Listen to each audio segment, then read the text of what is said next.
Welcome to the Mommy Mentor Podcast. This parenting bullshit is hard, am I right? From sleepless nights with newborns to sleepless nights with teens, from potty training to sending them off to college, I'm here to get you through it all as your mommy mentor. My name is Kennedy-Heldt, and I'm a registered nurse and a mom of 3. I have professional experience with moms and babies as a postpartum nurse, which keeps the postpartum and newborn experience fresh in my mind. And I have 17 years of parenting experience as well. For information on this podcast and more, go to mommymentorpodcast.com. Parents, grab a cup of whatever you prefer and settle in for the next episode. Hello, Mommy Mentor audience. This is Morgan Ryza. Am I saying it correctly, Ryza? It's Ryza, but you're all good. Morgan Ryza. We want to get it correctly. I'm very, I take names seriously. So Morgan Ryza, and Morgan Ryza is a homeschool expert. When asked what her superpower was, she said, helping parents homeschool and unschool their children to build lasting relationships, create shared memories, and customize their child's education. And that is her mission. She also has 12 years of homeschooling experience and unschooling experience. She has a master's degree in education. She also has teaching some experience in teaching in public schools and 13 years virtually. She also is a published author.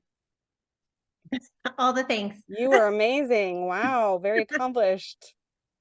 All the things, yes. So welcome, Morgan. Lots of experience in education. Thank you. Yes, you're welcome. We do have that in common. I also have a degree in education, although I made it through student teaching and a substitute teaching assignment, and that was about it. Yes. So my question is, what brought you to wanting to homeschool or unschool? Where did that journey start for you? So we started, and I thought, just like most parents, that my children would go to public school. I was actually a public school teacher, and I taught first grade for 10 years. Oh, wow. Then we were in this small school, and I thought my son would start kindergarten there the next year. And my husband had a perfect job opportunity across the country. Oh. So we moved from Houston to Idaho. Mm-hmm. And I thought my child was going to be in my friend's class down the hall. Right. And suddenly, he's going to be in a stranger's classroom. And while everyone does that, including the kids in my class every year, yes, I'm a teacher. I maybe will just keep him at home this 1 year, and he graduates this December. Wow. So it went definitely more than 1 year. Yes. I thought, we'll just do kindergarten. It was half a day here. And I thought, I can do that. And he was really the one who sent us to more of an unschooling path. When you get into homeschooling, it's just a different form of homeschooling. And he was the one who really just needed more freedom. Sure. Yes. Did you realize that just the traditional setting was not going to work for your child, and that was a motivator for you as well? Yes, of course. When I thought he was going to be in my friend's class, maybe we wouldn't have to have the ADD, ADHD conversation. I see. As early, she knew our family. And then when he was going to be in a brand new environment, I was just like, we'll just keep him at home. And then even me putting that public school at home environment did not work for him. So I see. Even you trying to do your traditional classroom at home was not working. Yes, even that. Wow. Okay. So what are insights and some benefits of homeschooling that you have found for children's overall development and educational progress? So the biggest benefit is you get to teach your kid right where they are. Awesome. And, it's that one-on-one. If they are lacking in reading or math skills, you get to address it right there. They're not waiting to go to after-school tutoring, or even if they're ahead, you get to keep moving on. True. And really play to their strengths. You can address their weaknesses for sure, but if they have a strength or just an area of interest, you can spend a whole lot of time in there. So that was the best benefit for both of my kids. Sure, you're able to individualize their education a little bit more, and you don't really have to worry so much about where other children are at, Yes, and kind of wait for them, or feel that you're too far advanced for them. exactly. I see. Exactly. I And I see. mean, it's really what every teacher would love to do. Like there is Right. nothing wrong with teachers or anything. I mean, I have tons of friends that are teachers Hmm. and they're doing the very best they can. But Oh, when you yes. have 30 kids in Hmm. a classroom and the state's telling you exactly what you have to do, it's really hard to meet that child where they are Hmm. for every single one. So, Yes. Yes, and I can kind of relate to that myself. Having my children are all born in July. So they started school when they were just over 5 years old. And my girls had no trouble, but my son, boys are just a little different. And I had to like get his first grade teacher to understand he could be like 7 months, 6 months younger than a classmate. And we have to work with that developmentally as well. It's also it's education, but also development in just in being a person, your developmental skills and what you're capable of in a classroom. especially at those younger grades. Exactly, I exactly. mean, it's huge in those younger grades. So, Yes. I mean, that's just one of the major benefits is the individualized instruction for sure. Sure. That's amazing. Yeah, that's really I didn't think of that. I mean, makes sense. Um, what are some key considerations that parents should keep in mind when deciding to homeschool their child? So you definitely want to, I always tell people to stop and think about why you're doing this Hmm. so that you can set goals accordingly. Sure. And I mean, there's a million reasons why. It can be anything from religious, although often it's not. It can be for 1 year. It can be, ongoing. You want to graduate your kids from homeschool because that's just going to dictate how you choose Hmm. your curriculum, how you choose how you homeschool. So always start with that why. And even if the kids are young, I encourage parents to talk to them about Hmm. how their, perfect day of homeschooling would be. So Hmm. you both are on the same page because you get to create it from scratch. Yes, sure. You can kind of tailor it to what your child needs, but also what would be fun for them and what would actually be engaging for them. That's Yes. amazing. And Yes.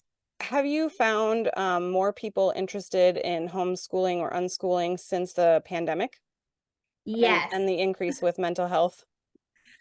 Such an increase with mental health and just the school system and now seeing what is being taught, what is happening in each classroom. I think everybody was able to see more of that Mm-hmm.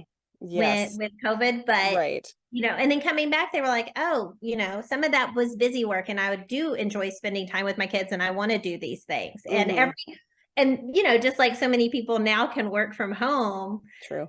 that there's been a whole restructure of what we can do. Mm-hmm. That is true. It's the pandemic definitely changed and taught us that we can adapt to not having to go places. Yes. Yeah. Yes, and I suppose in that regard, you can kind of meet your child where they're at with their mental health as well. Oh, for sure. That has been a huge thing for a lot of parents with, just bullying and other things going on in schools. They're able to Definitely. pull them out and feel comfortable homeschooling them now. Mm-hmm. There's so many resources and you can do so many things. It doesn't look like what it did, back in the 90s, 80s, 90s when you were sitting at a table. I mean, you can do virtual field trips, you can take online Yes. classes, Yes. So I think it's really shifted and that the pandemic woke a lot of people up. Right, right. I would agree with that definitely. My daughters have both mental health struggles, and I have a couple of coworkers who, like, just the other day she was like, I think I'm gonna have to bring her home from school because of her anxiety. She's having a bad day. So it's kind of nice to have to be able to meet your child where they're at and still have them be able to obtain their education and not Yeah. suffer, mental health wise. Yes. Hmm. And with that, then you're able to address that and that becomes part of their learning. Exactly, It's not exactly. something to the side. You can really Yes. spend a lot of time, addressing that, growing in that area, and Yes. making the accommodations. Yes. A lot of people would say, I mean, I kind of can hear just the opposition of, oh, well, you're taking them out of school and you're kind of babying them perhaps, or preventing them from experiencing problems that they're eventually going to experience anyway when they have to go into the world and into the workplace and etc. However, you and I kind of probably are on the same page of, you're meeting your child where they're at, you're going to give them those developmental skills, and you're going to work with them on that issue. Just because they're at home doesn't mean that you're not going to work with them on that issue and prepare them for life. Right. And you're right there to walk beside them and Yes. help them navigate that. So then they're super prepared when they encounter it as they grow older. Whereas And they're it's at more meaningful. school and there are adults there, and they do have trusted adults often there, and you can have your, your plans and your your IEPs or your other plans that are, yes, legally binding and etc. But you're your child's number one advocate and you're not there.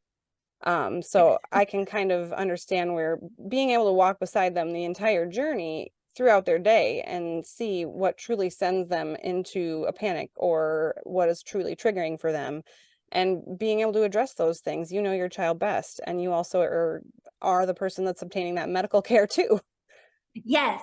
Yes. So then you're able to address it right at the time. You can make the appointments, during the day, and just really help with that mental health. I worked with a family, and I mean, they did that. And I said, you know what? You can just take a step back. Like, they are learning so much in these coping skills with this. They were doing like a really intense program to address her needs, but it was worth it. I was like, for Yes. her to get here, then you can go back, and then she'll excel because she won't be so distracted. Right. She has the tools to be able to get her education properly, without Yes. being distracted by XYZ or having, Yes. whatever struggles. That's, yes. I love that. I can kind of like, I Of I course. don't know how old you are, but I'm a 41 almost, and being a child of the 80s and 90s, where it's like, well, you get up and you keep going, and yep, you skinned your knee. That's nice. Yes, Or, oh, exactly. somebody made fun of you. That's too bad. And like my parents would listen to me, but it was just like, okay, they're rubber, you're glue, that kind of thing. Um, but now we're like So much. listening to our children more, and we're acknowledging their emotions, and I think that that's just only going to improve our world. For sure. And they'll be ready, and they'll know who they are. They won't have this misrepresentation of themselves because you're able to give them the confidence Yes. to be who they are instead of And there's trying not to pretend. the outside people shaking their confidence either. Yes. Yes, yes, because, well, we've all been to high school. Yes, for sure. My next question is, how can parents effectively create a structured and engaging learning environment at home while they're homeschooling their children? You do need some structure, but how are we going to do that in the home? So I really think this depends on your family. Sure. Lots of parents like to latch on to checklists. Okay. And I am forever telling them, okay, you can't, like, that's not going to create the perfect homeschooled child because every child is different. And if you pulled your kids out or you kept them at home, there's a reason. Right. And you need to look at what's going to work for your family. So, for example, I have an early bird. He is always up early, talking, lots of words in the morning. Now, my daughter is a night owl. She will stay up super late, reading her book, doing her things. So to me, they're 2 years apart. So I need to homeschool you together. I'm not going to spend the morning with this one and the afternoon with this one. And so I was like, okay, this is what's going to work for us. I will spend some time with him in the morning. We can get some stuff that only he's doing, and then come together, meet with her, and then give her assignments, because I am also not a night owl. So okay. I do not need her coming to wake me up and tell me I have this problem with math. I'm like, just circle it. We'll handle it in the morning or, lunchtime the next day. So you just got to set up the structure that's going to work for you. The school system makes you feel like you have to spend a certain number of hours on every little subject, but really making the connections between those subjects is where that love of learning can happen and Mhm. really engage the student. So I tend to say less structure would be better Okay. unless your kid just needs it. You know, they're the kid that has their own agenda. They're like, okay, today we're doing this.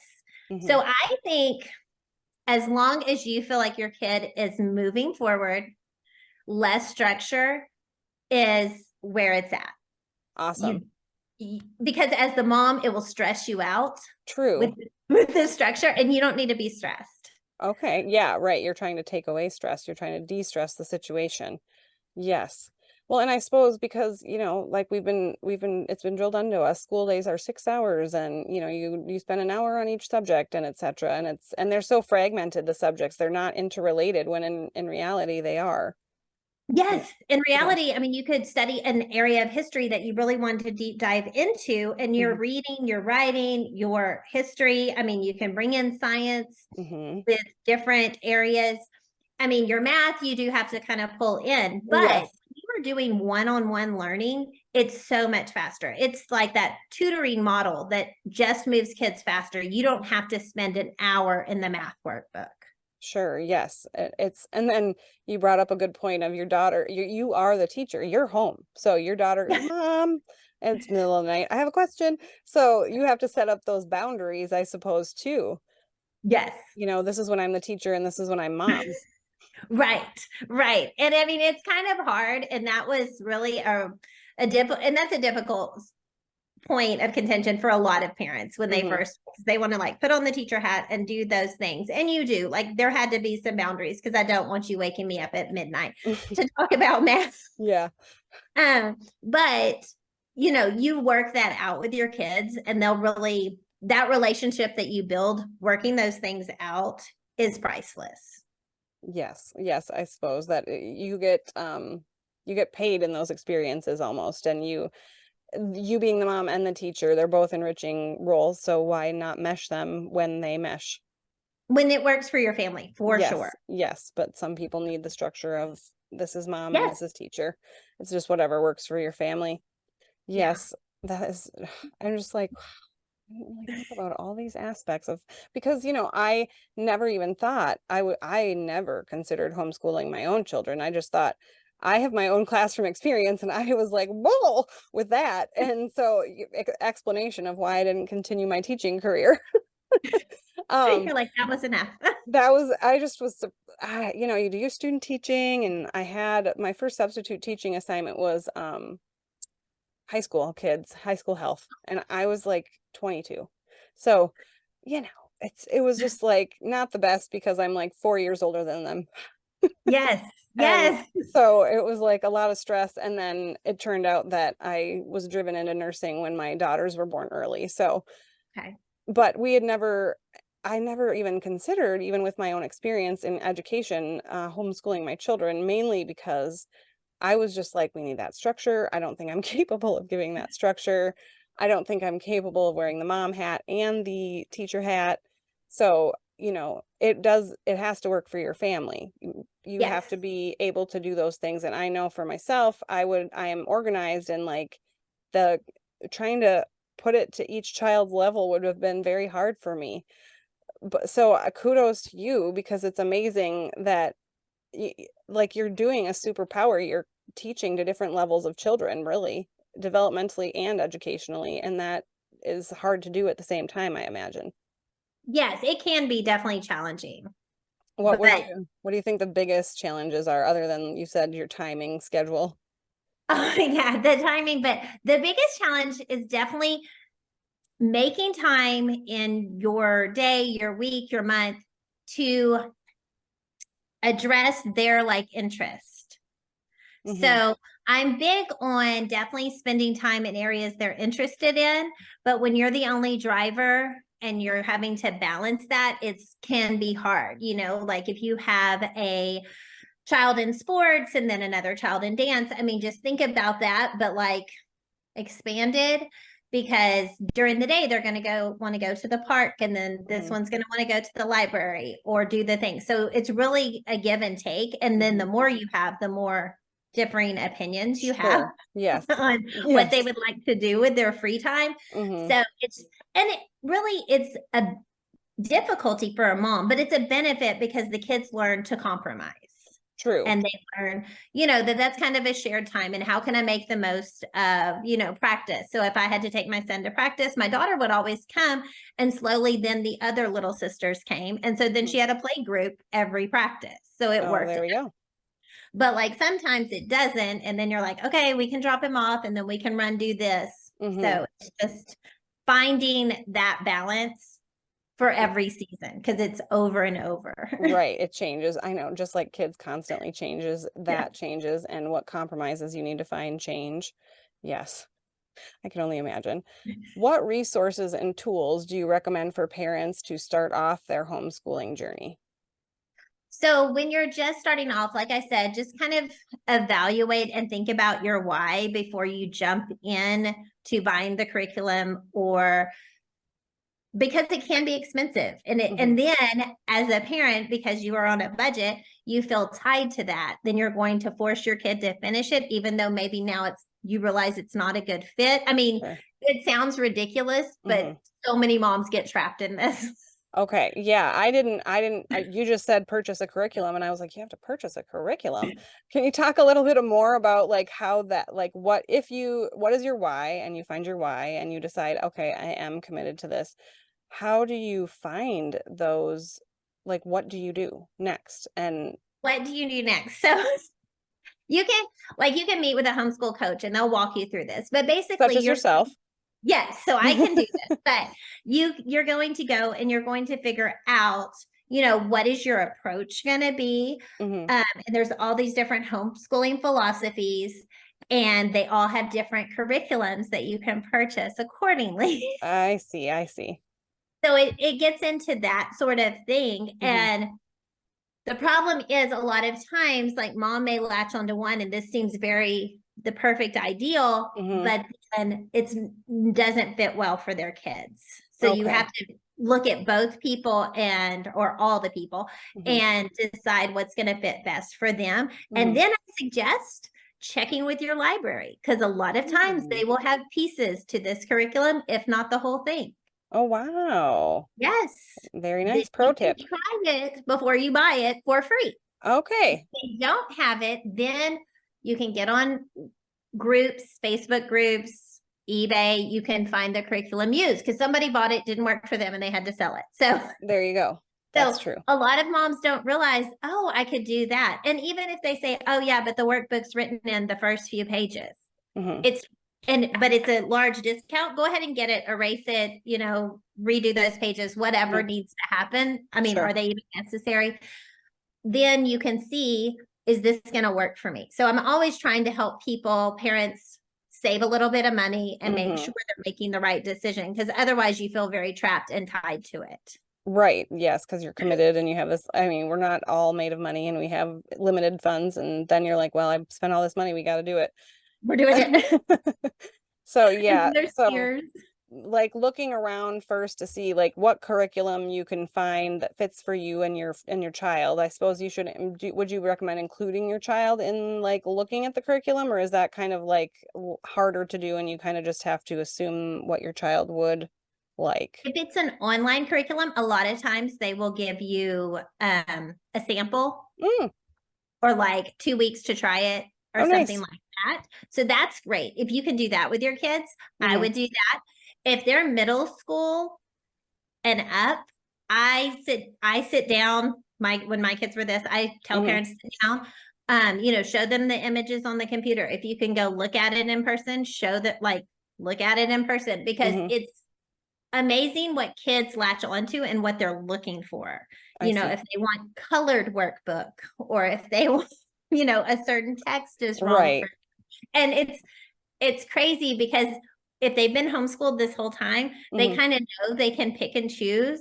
And they're not like we were sitting in school. This is your math workbook. This is the one. This is it. Yeah. There's no negotiation. But it's nice because they know how they learn, and they're like, this one will work best for me. You get it and you move forward.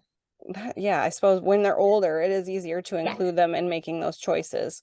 I love those 3 samples. That's very smart to get the promo packages or free trials or whatever you can do. And what do those curriculums, we are all concerned about meeting the graduation requirements and the state's requirements and et cetera. Do those curriculums meet state requirements, and, state to state things are different, and how does that all work? So that's the thing. There is a great website. It's the Homeschool Legal Defense Association, and you can just Google that. And each state has their own requirements Mm-hmm. for Mm-hmm. homeschooling, period. Oh, I So see.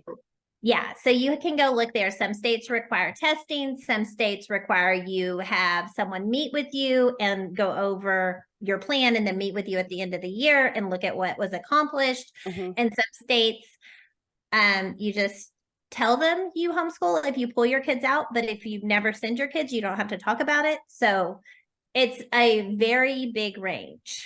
So Okay, for yes. Idaho, we have to teach basic language, is we have to teach similar subjects that are taught in school.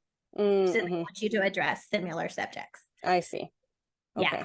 And And then each state has its own graduation okay, requirement for for children. home. Okay, for homeschool children, they have their own graduation requirements that are separate, I imagine, from like your public school and your private school requirements. Yeah. So it's Okay. so it's a little different. And I mean, that website gives you all the information. Mm-hmm. And it's really best to look there, because if it changes, they update it. I see. That, yeah, I suppose you do have to do that because things change. And then the homeschool students don't need to do like things like state testing and things like that. And you're not teaching to the test, which is like what so many teachers hate about being a professional teacher right now. Yes. So that was one of the big indicators when we started homeschooling. Yes, I was like, okay, maybe just this year. Mm-hmm. But then I realized in our state, my kids did not have to take state testing. Mm-hmm. I was like, oh, this is what we're doing. Because as a teacher in Mm-hmm. Texas, where there's high stakes testing, I hated that for the kids. Oh, yes. Yeah, definitely. Where it's like we have to get this much percentage of kids passing at this percent so that we get this funding. And it's like, what are we talking about here? Yes. And it's just mind-boggling that we put so much pressure on. I do understand that there is Mm-hmm. some accountability, Sure. but the amount of pressure put on that test Yes. for the teacher, for the Mm-hmm. student, for the district, it's just It's a crazy. lot. It's a lot. And Yeah. I mean, it's one day, so it's just like a brief snippet of what a child actually knows. And if they have test anxiety or anything like that, like we always told our kids, just do your best, and it's okay. Just do your best. It's just try your best, and however you do, that's how you do. We know what your grades are. We're not worried about it. And one of their teachers once, oh my gosh, she was so nervous. I could just see it. And I tried to come over and talk to her, and it was just like no calming her down. And she just kept clicking away. And I was like, oh yeah. But parents can't take into account that day. They can't take into account that that score doesn't exactly matter, and definitely doesn't mean your child is smart or not smart. And it's just so unfortunate that teachers are pressured to the point where they have to focus so much on that material rather than real life experience, and also teaching things that they will use in life rather than focusing so much on things that they will just do on a test. Yes. And those are two of the things that are huge when you homeschool: experiential learning, because Mm-hmm. they can do all the things. Like as a teacher, you try to bring into your classroom the cooking element or the Mm-hmm. measuring element. Mm-hmm. Um, you know, they just have it right there. It's just part of your day when Mm-hmm. you're homeschooling. And as far as that goes, and the real life experience, they are living in the world. You're going out, you're doing the things, going to the grocery store, going to the library, Mm-hmm. and they're experiencing those things, interacting with adults, and they're ready for that as they get older. Yes, and they're learning things like planning for a grocery list, planning for budgeting, and well, there's math in there. And then when Yes. you get them home and there's cooking that food, there's math there. And it's also real life experience because they're going to need to know how to cook and grocery shop and budget. Yes. Yes. Yeah, and those are actually things that our schools don't teach. Right. Like, and a lot of times parents would tell me, when I was talking to parents where their kids are in public school and my kids are in homeschool, they're, oh, well, we Mhm. do this thing where they pretend and they do this. And Mhm. I'm like, oh, yeah, we do something similar, except I'm like, okay, this is our budget. Let's see if we can stay on it, while Right. we're at the grocery store. Right. We're actually doing it. Real life. Yes. Yes. Yes. What would your biggest piece of advice for parents who at any stage of their child's age or education are thinking about doing? What is their why? You've said that many times, but what what is your biggest thing that you would say to a person who's considering homeschooling their child, whether it's a child who's not done school before or a child who wants to do a different format of school? I would say try it. Try it. Yeah, Try it. Do it. I mean, you can always put them in school. true. Yeah, the school system's not going anywhere. It's not going anywhere. Hmm. And you have so many resources available right now with the internet, with online classes, with in-person classes that are where people are making pods and doing homeschool that way. You have so many options that if you don't try it, will you regret it in a year or two from now? So, True. It's kind of like you know, anything in life. yes. So I would just say if it's in the back of your mind, maybe we should do this, or if your child's asking to do this Hmm. and it's available for your family, then try it. Give yourself that year and see how it works. Definitely. Just jump in and try it. If it works for your family and it works for your child, try it out, see how it works. You can always go back into the traditional schooling. Yes, and if your kids say, "Hey, I want to go to school," ask them why. Because my child wanted to go to school because she wanted a lunch kit. And I was like, "We can get a lunch kit and you can pack it every day." You can do So exactly what the kids at school do. like she was young and I get it, but I was like, Yeah. "Oh, we can get one of those." Yeah. I imagine a lot of kids say they want, like, oh, I want to see my friends or I want to see other kids. What would you say about like socialization with homeschooling? With so many kids homeschooling now, all you have to do is look and find park days, find field trips that people are organizing that you can get together, and then Hmm. you will find your group at Hmm. those things. Right. You can go on field Then, trips together and do your park days together and do your, like your, I suppose you're doing physical activity, like, yes, like physical education activities. You can do those things together. yes. So there's tons of like PE co-ops where people get together and they'll do different sports, or co-ops where they teach different classes. Like if this mom is great at math and she's teaching math and someone else is doing history, and they break it up differently, Hmm. and it's one day a week. So then they're getting together and they're Nice. getting that classroom experience Hmm. Right. without pressure. Right. That brings up an interesting point is what would you say about, well, this child has been homeschooled their whole life. What are they going to do when they get into a college setting and it's a classroom traditional setting? Do children struggle in that regard? I can hear the peanut gallery. I think in the past, like we were saying in the 80s and 90s, when it looked like homeschooling at your kitchen table, Hmm. maybe they did. Hmm. But now these kids are so savvy and they have just lived in the world Hmm. and they have taken their classes online and had real life experiences doing the things that Hmm. they're ready for the college class. True. Especially the social aspect, but academically, they're ready because they had all the things. Sure, because you had your student out in the world interacting with adults at the grocery store, at the wherever, doing things that they were doing for their homeschool experiences. So they're already used to interacting with adults and outside world. Not only Yes. that, now we have online school. Like most of college are asynchronous classes or just held online. And so I guess, Yeah. we're the age that we're thinking you're going to need to go to a lecture hall and a lab, but you're maybe not going to have to do that anymore. You know. No, and it's amazing when I talk to a lot of my son will graduate this December, and when I talk to friends who have kids that have graduated, Hmm. I mean, they're just totally ready for the college classes, for the Amazing. work that they're going into, for the apprenticeships that they're doing. I Hmm. mean, ready to knock it out of the park because everybody was met where they were at. They weren't just given the one homeschool curriculum that was available. They were Right. met where they were at and moved forward. True story. Yes, my daughters are both doing PSEO this year. They're seniors. So they have like 1 or 2 classes at the high school, and then they're doing the rest of it is PSEO, and they're like, woohoo, it's online. And I'm like, oh, you hated this when it was the pandemic, but now you're all for it. That's so true. That's funny. But they're probably way more tech savvy now. I know. I mean, I had to learn how to do a Zoom meeting. I had never started a Zoom meeting prior to this whole podcast experience. So Yeah. they're sitting here doing everything and teaching me things. And I'm like, oh man, the tables have turned. I used to be teaching my mom things.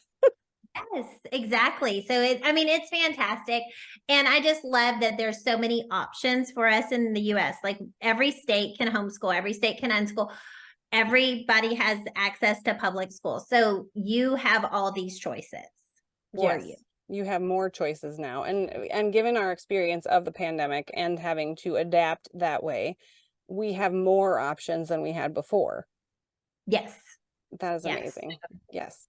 So do you have a website, Morgan?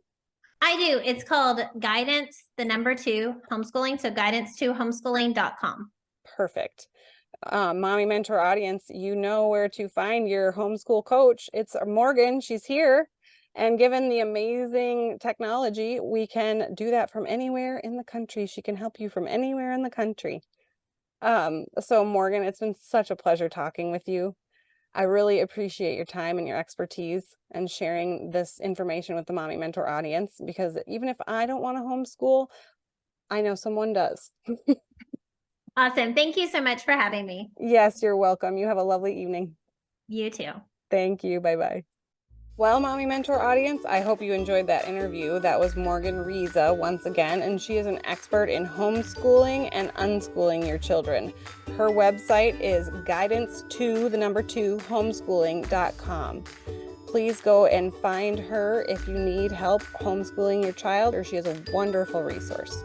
Please go to her website for more information on homeschooling and unschooling your child, and she is also a homeschooling and unschooling coach as well.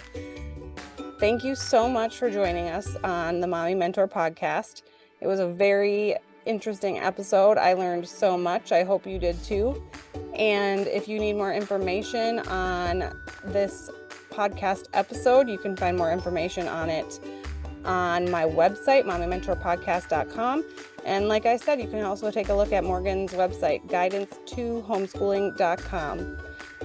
Thank you so much, mommies, for listening, and I hope you have a wonderful day, evening, or middle of the night, whatever time you're listening.